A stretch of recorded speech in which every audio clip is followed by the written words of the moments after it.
할렐루야. 오늘도 금요일 이 시간 주님 전에 나온 여러분 한 분 한 분을 주의 이름으로 환영하고 축복합니다. 저는 설교를 할 때 그런 마음으로 준비합니다. 뭐냐면 한 사람을 위해서. 그렇죠?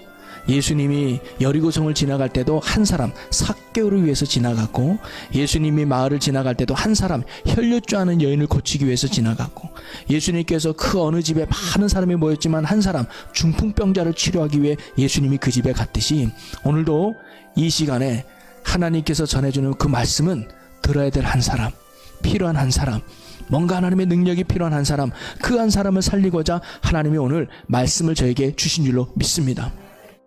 그 한 사람이 제가 됐으면 좋겠습니다. 손 들어보세요.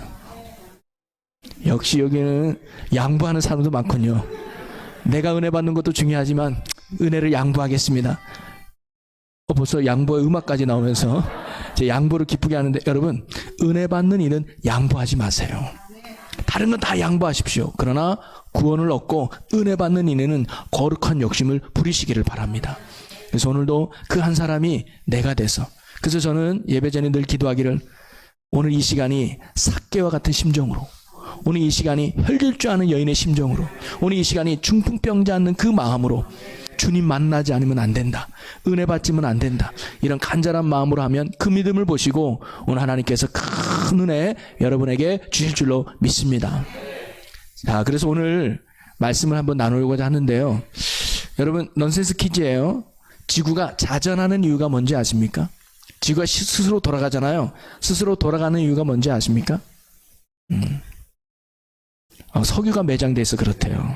그 석유의 힘으로 돌아가는, 웃는 자에게 복이 있을지어다. 예, 할렐루야. 예. 감사해요. 여러분, 자동차가 움직이는 것도 석유가 기름이 있어야 되죠. 아무리 내가 몇 억짜리 자동차를 새로 뽑았다 할지라도 기름 한 방울 없으면 그 자동차 전시품밖에 되질 않아요. 뭔가 그 자동차를 움직이는 힘이 필요한 거 아닙니까? 내가 아무리 좋은 노트북을 사도 전기 콘센트에 꽂아서 전기가 공급되지 않으면 그 노트북은 그냥 뭐예요? 망치밖에 안 되는 거죠. 이게 지금 물건밖에 되질 않아요. 여러분, 우리가 큰 논을 가지고 농사를 짓는다 할지라도 물에 있는 저수지에서 물을 공급받지 않으면 그 논에서 농사를 지을 수가 없는 거죠.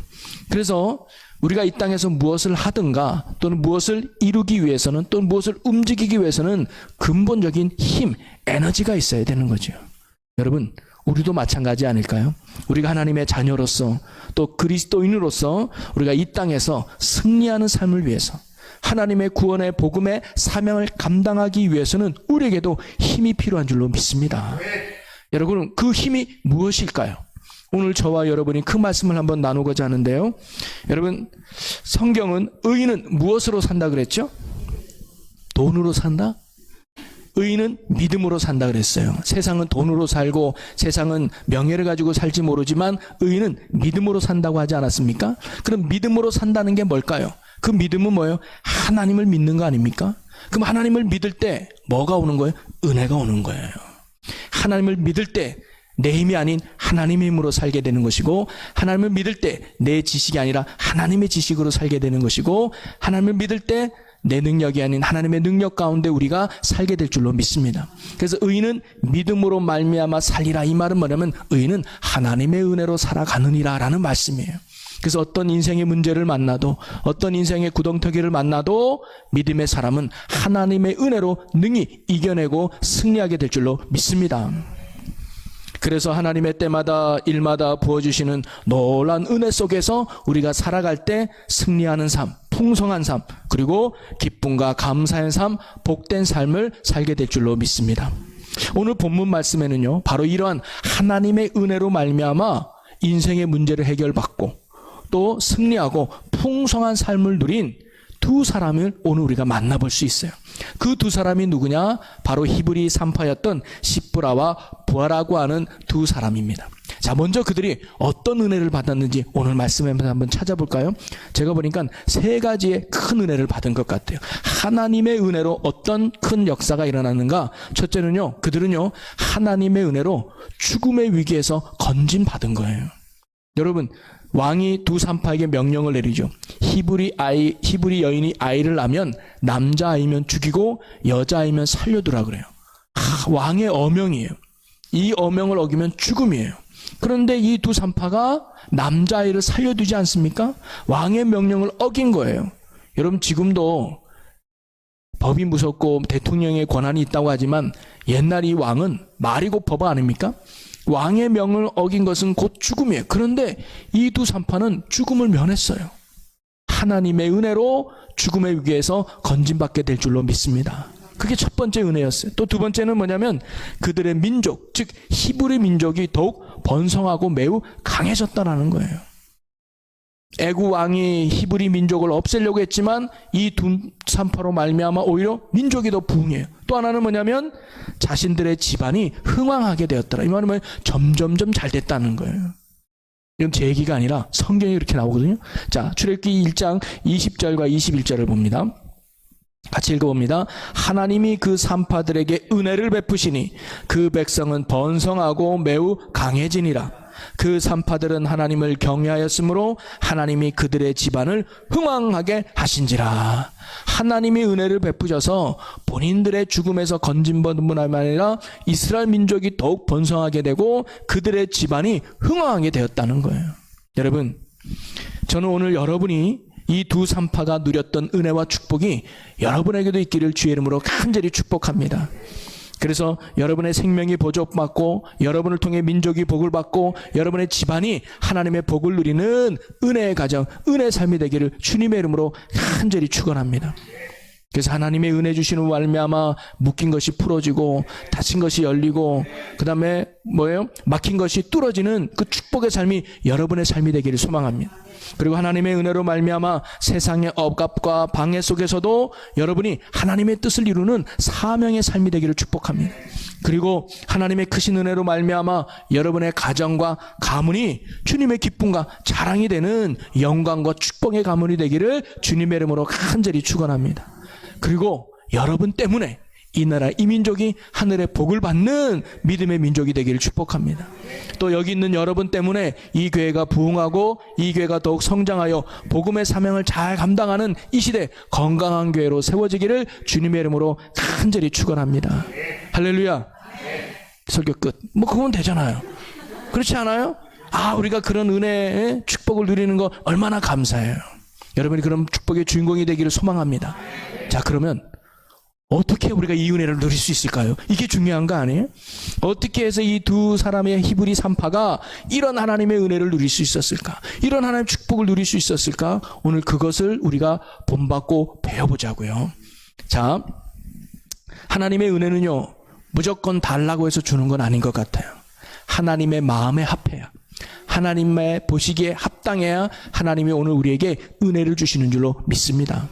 자, 그러면 오늘 성경에 등장하는 십부라와 부하라고 하는 이 두 산파는 하나님께 어떤 은혜 받을 만한 사람이었기에 하나님이 그들에게 이러한 은혜와 축복을 주셨을까?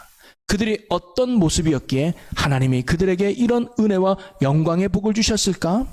오늘 성경은 이렇게 가르쳐주고 있습니다. 출애굽기 1장 21절 말씀을 다시 한번 읽어보겠습니다. 시작. 그 산파들은 하나님을 경외하였으므로 하나님이 그들의 집안을 흥왕하게 하신지라. 아멘. 하나님께서 이 두 산파에게 큰 은혜를 주신 이유는 그들이 하나님을 경외하는 사람이었다라고 가르쳐주고 있습니다. 한마디로 그들이 하나님을 경외하는 사람이었기 때문에 하나님이 그들에게 은혜와 복을 주셨다는 거예요. 여러분, 오늘날도 하나님이 기뻐하시고 하나님이 인정하시고 하나님이 은혜 주시고 하나님이 복을 주는 사람은 다른 사람이 아니라 하나님을 경외하는 사람인 줄로 믿으시기를 바랍니다. 하나님께서 아브라함을 인정하고 너를 복의 근원 삼은 것도 아브라함이 하나님을 경외했기 때문이에요. 창세기 22장 12절에 보니까 사자가 이르시되 그 아이에게 내 손을 대지 말라, 그에게 아무 일도 하지 말라, 내가 내 아들 내 독자까지도 내게 아끼지 아니하였으니 내가 이제야 내가 하나님을 경외하는 줄을 아노라. 하나님의 아브라함을 인정한 건 뭐냐면 그가 하나님을 경외하는 자가 되었기 때문입니다. 여러분 욥을 하나님께서 인정하신 것도 그가 하나님을 경외하는 자였기 때문이라고 기록해요. 욥기 1장 8절에 보니까 여호와께서 사탄에게 이르시되 내가 내 종 욥을 주의하여 보았느냐. 그와 같이 온전하고 정직하여 하나님을 경외하며 악에서 떠난 자는 세상에 없느니라. 아멘. 그리고 전도서의 저자인 솔로몬도 사람의 본분이 어디 있느냐 이렇게 가르쳐 줍니다. 전도서 12장 13절에 보니까 일의 결국을 다 들었으니 하나님을 경외하고 그의 명령들을 지킬지어다. 이것이 모든 사람의 본분이니라. 아멘. 여러분 이처럼 우리가 하나님께서 인정하시고 또 하나님께서 기뻐하시고 그래서 하나님이 은혜 주시기 원하는 사람은 다른 사람이 아니라 하나님을 참으로 경외하는 자인 줄로 믿습니다. 오늘 여기 있는 저나 여러분이 이 말씀 앞에 하나님을 경외하는 자가 되기를 주의 이름으로 간절히 축원합니다. 자, 그러면 하나님을 경외한다는 건 뭘 의미할까요? 저는 오늘 이 두 산파가 보여준 모습을 통해서 이렇게 살아가는 것이 하나님을 경외하는 것이구나. 이렇게 사는 것이 하나님을 경외하는 삶의 모습이구나를 이 두 산파의 모습을 통해서 우리가 배워보고자 합니다. 저는 세 가지를 한번 찾아보았는데요. 그 첫째는 뭐냐면 그들은 하나님을 제일 두려워했다는 거예요. 즉 하나님을 경외하는 건 하나님을 두려워하는 거더라고요. 자, 애굽 왕이 히브리인들이 많아지는 것이 두려워서 히브리 두 산파를 부릅니다. 그래서 남자이면 죽이고 여자이면 살려두라 그래요. 자, 그런데 이 히브리 두 산파가 어떻게 했느냐 17절 말씀을 한번 볼까요? 자, 그러나 산파들이 하나님을 두려워하여 애굽 왕의 명령을 어기고 남자 아기들을 살린지라 라고 나옵니다. 여러분 아까도 제가 소개됐지만 고대 왕국에서 왕의 명령은요 곧 국복이에요. 뭐 따지고 말 거 없어. 왕이 해라 그러면 해야 되는 거예요. 왕이 하지 말라 그러면 하지 말아야 되는 거예요.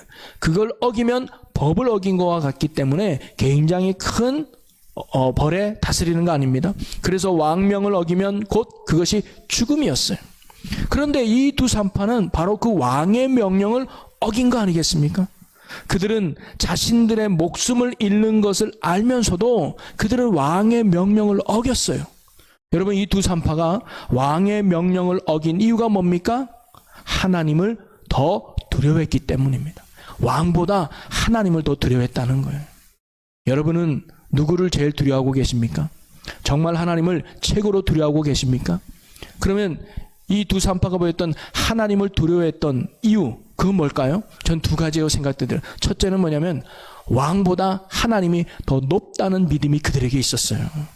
왕이 큰 권력을 가졌지만 왕이 큰 힘을 가졌지만 이 두 산파는 아니야. 왕보다 더 큰 힘을 가진 분, 왕보다 더 큰 권세를 가진 분, 왕보다 더 큰 능력을 가진 분이 하나님이야 라는 믿음이 그들의 믿음이었어요. 그래서 왕보다 하나님을 더 두려워했던 사실이죠. 여러분 예수님도 우리에게 이런 말씀을 하셨어요. 마태복음 10장 28절에 보니까 몸은 죽어도 영혼은 능히 죽이지 못하는 자들을 두려워하지 말고 오직 몸과 영혼을 능히 지옥에 멸하실 수 있는 이를 두려워하라. 여러분 어떻게 보면 이 두 산파는 예수님이 말한 이 믿음이 있는지도 모르겠어요. 왕은 내 목숨 내 육신만 없앨 줄 모르지만 하나님은 내 영혼까지도 멸할 수 있는 분이에요. 그러니 나는 왕을 두려워하는 것보다 당연히 하나님을 두려워하는 게 맞아. 바로 이런 믿음이 두 산파가 보여줬던 믿음이었다는 거죠. 여러분 오늘 저와 여러분이 이 세상 그 어떤 권력보다 이 세상 그 어떤 자리보다 하나님이 최고의 높으시고 하나님이 최고의 권위를 가지시고 하나님이 최고의 능력을 가지신 분임을 믿는 믿음이 우리의 믿음이 되기를 주님의 이름으로 간절히 축원합니다. 그럴 때 우리는 하나님만을 두려워할 수 있어요. 또 하나 이들이 하나님을 두려워했던 이유는 뭐냐면 왕은 내가 어디에 있든지 볼 수 없지만 하나님은 언제 어디서나 나를 지켜보고 계시다는 믿음이 있었기 때문에 그들은 하나님을 두려워했다는 거예요. 이 두 산파는요 하나님이 자신들을 지켜보고 있다는 것을 분명히 알고 있었습니다. 산모의 눈을 속일 수 있었을 거예요. 가족들의 눈도 속일 수 있었을 거예요. 왕의 눈도 속일 수 있었을 거예요. 왜? 안 보이니까. 산모가 아기를 낳을 때 산파만 들어가지 남편도 안 들어가잖아요.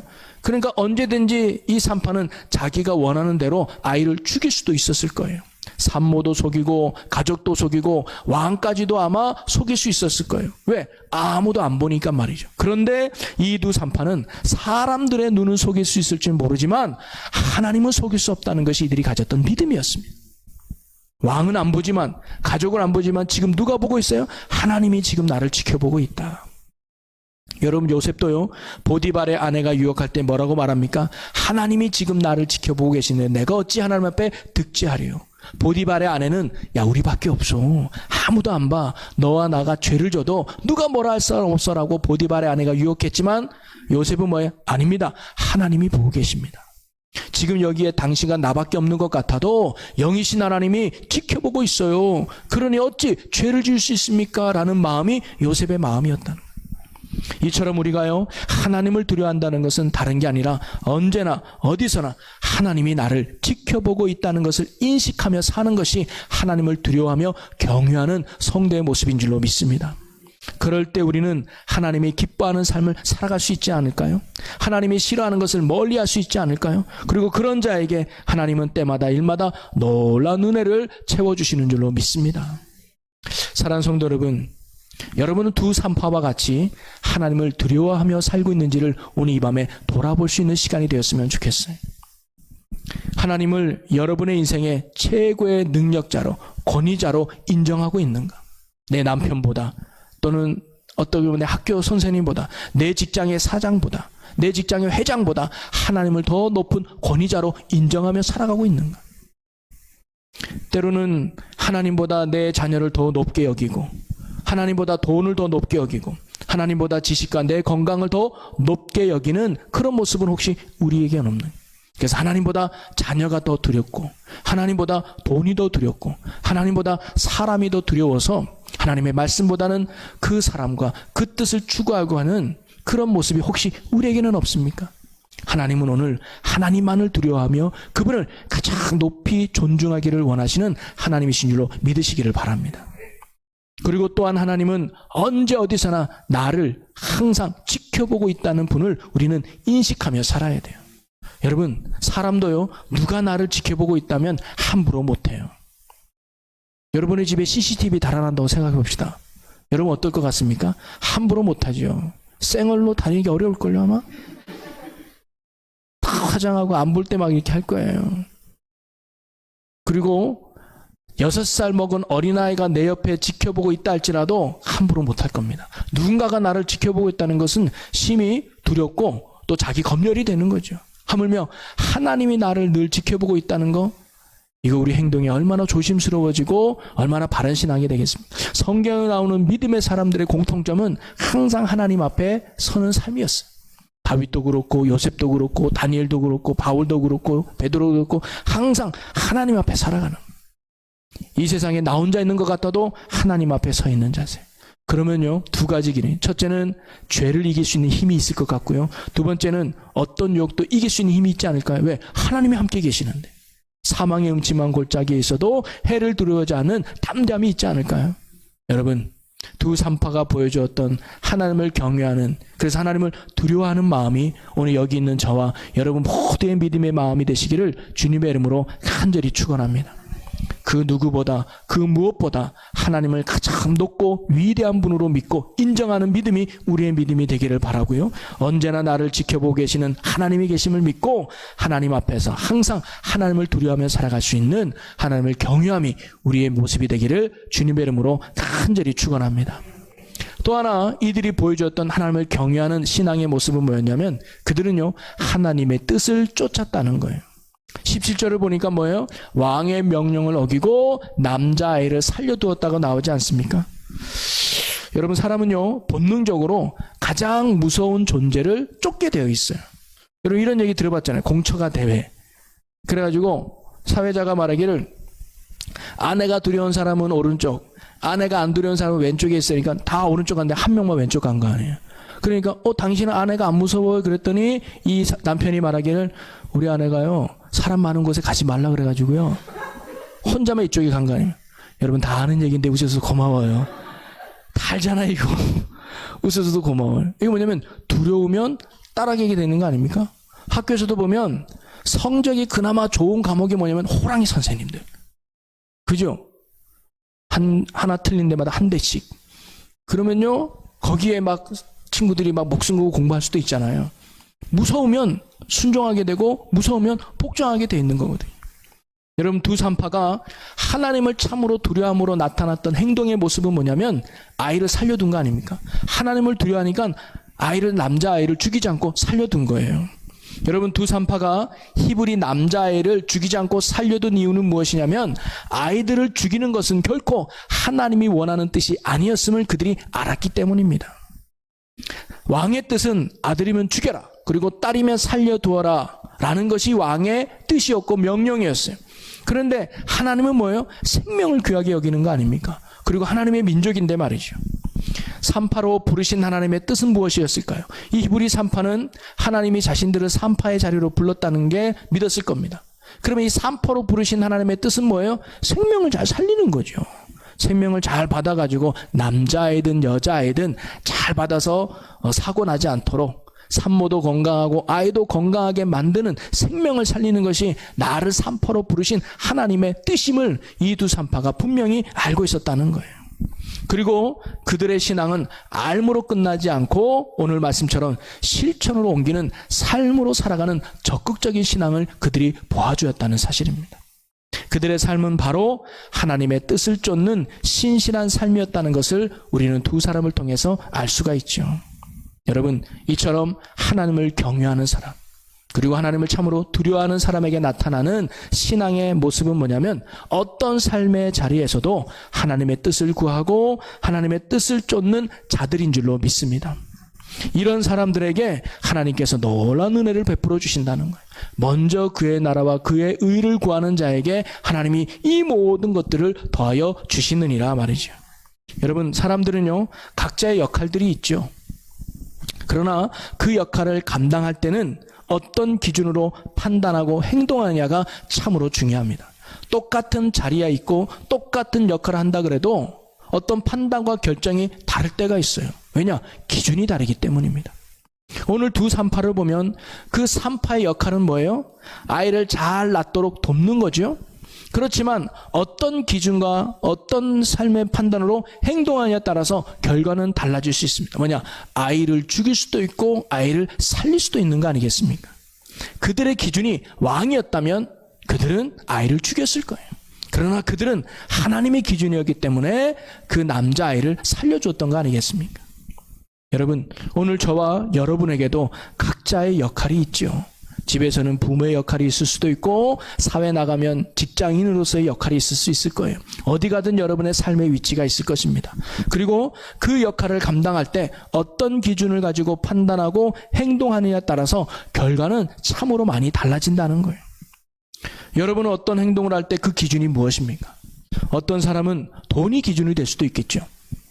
돈이 많이 되느냐 적게 되느냐, 돈이 많이 생기느냐 적게 생기느냐가 내가 판단하고 결정하고 행동하는 기준이 될 수 있겠죠.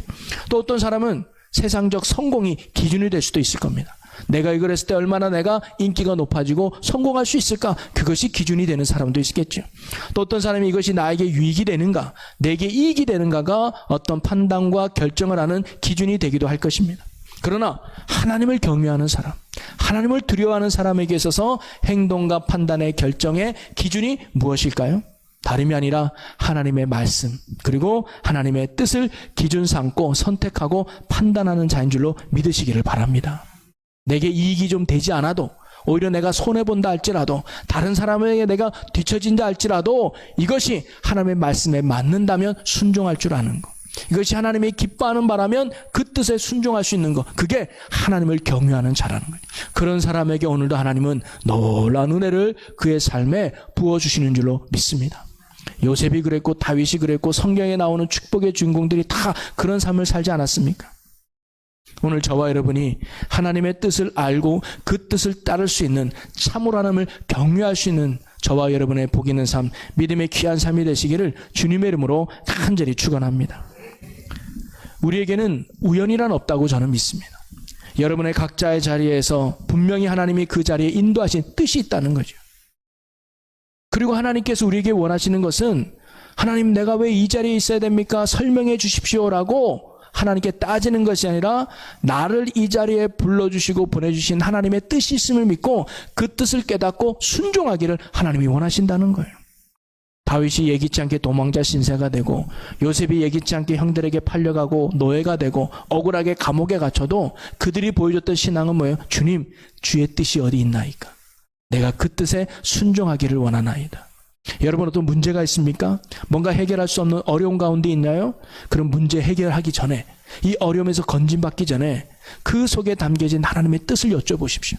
하나님, 나를 왜 이 아픈 가운데 두셨습니까? 하나님, 나를 왜 이렇게 슬픈 가운데 주셨습니까? 하나님, 왜 나를 이런 고난 가운데 주셨나요? 주의 뜻이 무엇입니까? 라고 음성을 듣고 주의 뜻을 깨닫는 은혜가 여러분에 있기를 바랍니다. 그리고 우리는요, 순종하면 되는 거예요. 그 자리에서 하나님이 원하는 게 뭘까?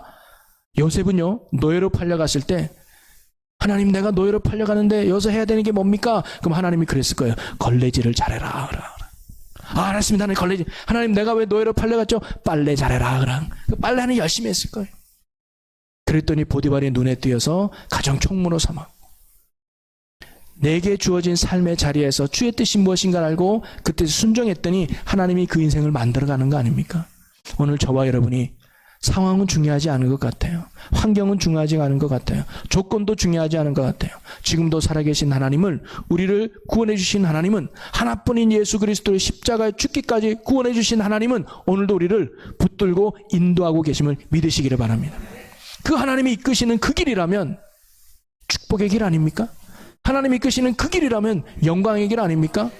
지금은 좀 힘들어도, 지금 좀 고난이 있어도, 지금 좀 아파도 그 하나님을 끝까지 믿음으로 순종의 삶을 살아갈 수 있는 저와 여러분 되시기를 주님의 이름으로 간절히 축원합니다. 그게 하나님을 경외하는 자가 보여주는 아름다운 신앙의 모습이라는 거죠. 그리고 세 번째로 이들이 보여줬던 하나님을 경외하는 모습은 뭐냐면 언제나 하나님만을 철저하게 믿었다는 거예요. 여러분, 두 산파가 하나님을 두려워하고 또 하나님의 뜻을 따르게 되어서 남자아이를 죽이지 않고 살려주게 되지 않습니까? 그 결과 그들은 왕의 명령을 어기는, 어떻게 보면 불법의 결과를 가져오게 됐잖아요. 그래서 애굽 왕이 왕의 명령을 어긴 두 산파를 불러냅니다. 아니, 산파 보고 남자아이를 죽이려 했지만 맨날 보고되는 건 뭐냐면 남자아이도 낳았다는 보고를 받으니까 오호, 이 두 산파가 내 말을 어겼네, 불러냅니다. 그리고 왕이 묻죠. 너희가 어찌하여 이와 같이 남자아이를 살려두었느냐라고 묻습니다. 그랬더니 이 두 산파가 뭐라고 대답하느냐? 19절을 같이 한번 읽어볼까요? 시작. 산파가 바로에게 대답하되 히브리 여인은 애굽 여인과 같지 아니하고 건장하여 산파가 그들에게 이르기 전에 해산하였더이다 하매. 지혜롭게 대답하죠. 어쩔 수가 없었습니다. 왕이요, 우리도요 가서 남자아이면 죽이려고 했는지도 몰라요. 그런데 먼저 가서 애가 나으니까 태어난 아이는 죽일 수는 없잖아요. 그럼 왕도 큰일 날 텐데 어쩔 수가 없었습니다라고 하는 아주 지혜로운 대답을 해버리죠. 여러분, 우리가 보기에는 지혜로운 대답일 수 있지만 그때 상황을 보면 변명이죠. 핑계 아닙니까? 왕의 명령을 어긴 거잖아요. 어떻게 보면 두 산파가 왕 앞에서 했던 대답은 어쩔 수 없었습니다, 핑계였습니다.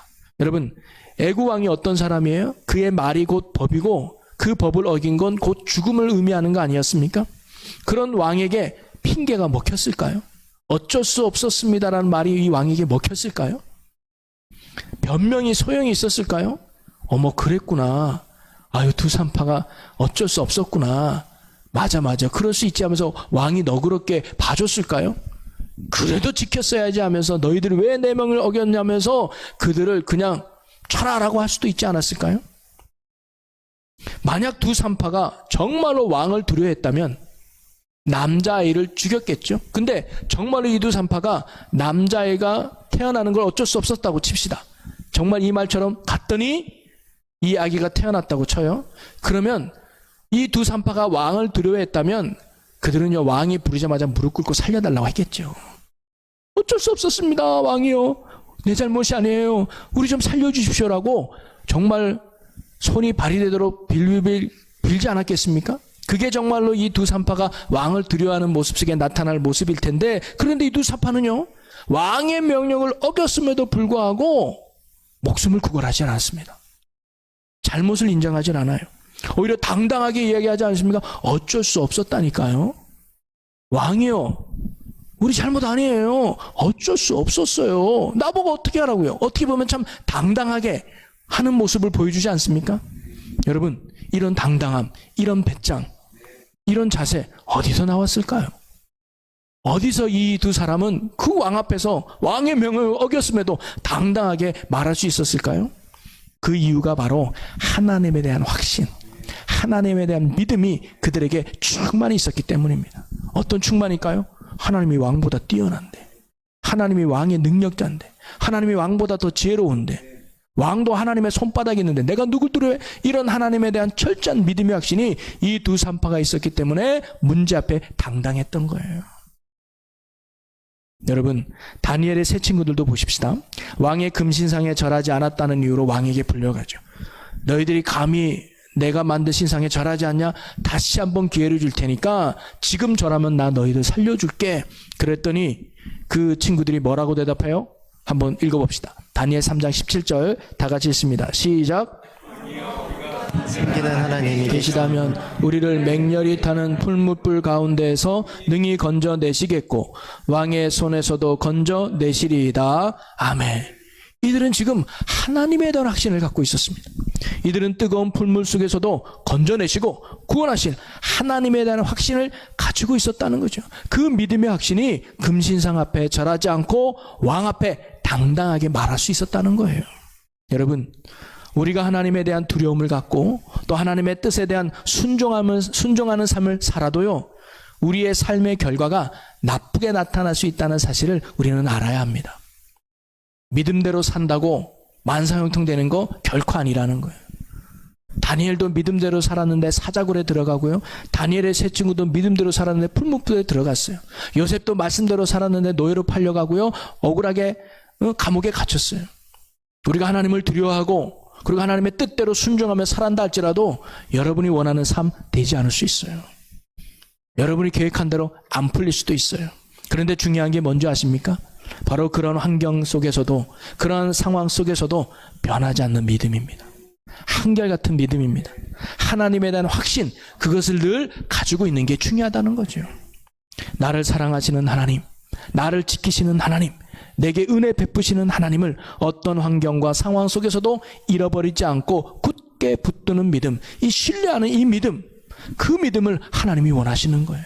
그리고 그 믿음을 가진 자에게 하나님은 하나님의 때에 놀라운 구원의 은혜를 베풀어 주시는 줄로 믿습니다. 가나안 여인이 예수님께 와서 내 귀신 들린 딸을 고쳐달라고 했을 때 첫째 예수님은 침묵하죠. 두 번째 예수님은 거절합니다. 세 번째 예수님은 개 취급해요. 그런 예수님의 거절과 침묵과 비난 속에서도 이 여인이 보여줬던 건 뭐예요? 한결같은 믿음이었습니다. 그랬을 때 예수님이 보라 여인아 내 믿음이 크도다 하면서 그 여인의 그 문제를 해결해 주지 않습니까? 여러분, 지금 여러분이 어떤 기도점을 가지고 하나님을 두려워하는 마음을 가지고 또 내게 주어진 삶의 자리에서 순종하는 뜻을 이루는 삶을 살아도 문제가 해결되기는커녕 더 크게 다가올 수도 있을 겁니다. 그럴 때 여러분, 하나님, 내가 그렇게 기도했는데 왜 응답해 주질 않아요? 내가 그렇게 순종했는데 왜 내 삶이 변화되지 않아요? 내가 그렇게 순종했는데 하나님 어디 계신 거예요? 라고 원망하고 불평하고 불신하는 우리의 흔들리는 믿음이 아니라, 그럼에도 불구하고 하나님은 살아계신, 그럼에도 불구하고 하나님은 내 아버지야, 그럼에도 불구하고 하나님은 나의 왕이야, 그럼에도 불구하고 하나님은 나를 사랑하고 계셔, 흔들림 없는 믿음으로 끝까지 나갈 수 있는 여러분 되시기를 주의 이름으로 간절히 축원합니다. 설상 내 문제가 해결되지 않고 하나님의 부르심을 받는다 할지라도 변치 않는 믿음으로 끝까지 하나님을 신뢰하며 나갈 수 있는 저와 여러분 되기를 주님의 이름으로 간절히 축원합니다. 어떤 환경 가운데서도 변하지 않고 한결같은 믿음을 하나님이 기뻐하시고 은혜 주세요. 이사야 26장 3절에도 보니까 주께서 심지가 견고한 자를 평강하고 평강하도록 지키시리니 이는 그가 주를 신뢰함이니이다. 여러분, 다이아몬드가 진짜인지 가짜인지 알아볼 수 있는 가장 좋은 방법,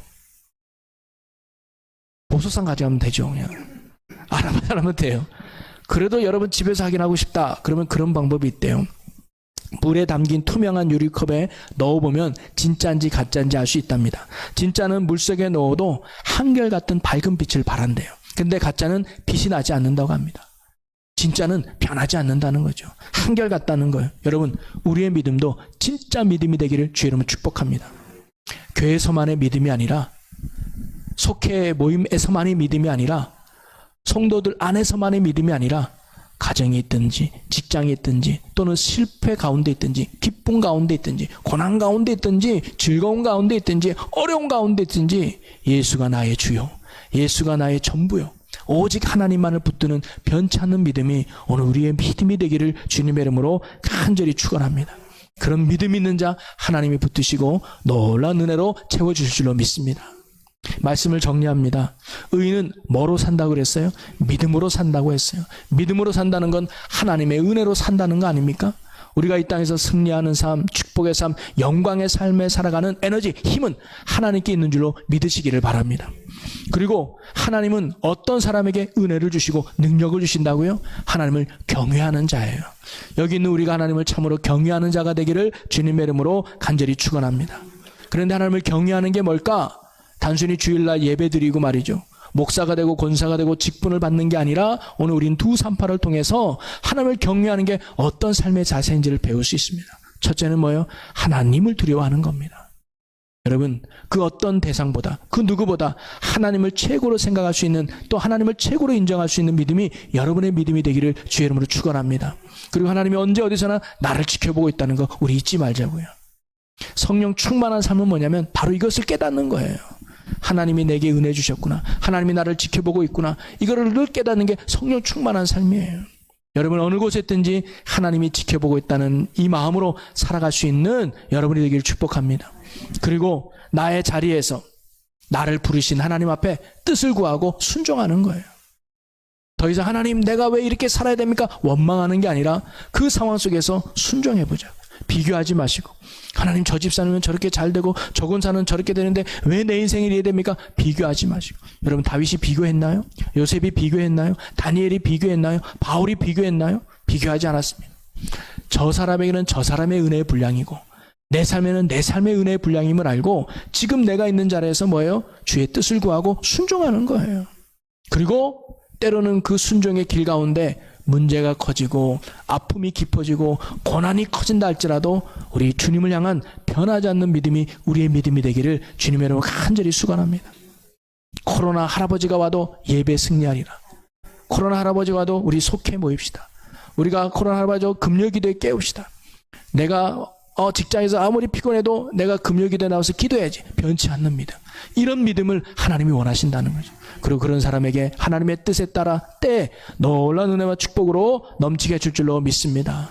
두 산파가 이런 하나님을 경외함으로 말미암아 큰 은혜를 누렸듯이 오늘도 우리도 날마다 때마다 베푸시는 하나님의 은혜 가운데 풍성하여 여러분의 삶 가운데 하나님을 증거하고 하나님을 나타내는 간증거리가 많아지는 하나님의 큰 축복의 통로가 되시기를 주님의 이름으로 간절히 축원합니다.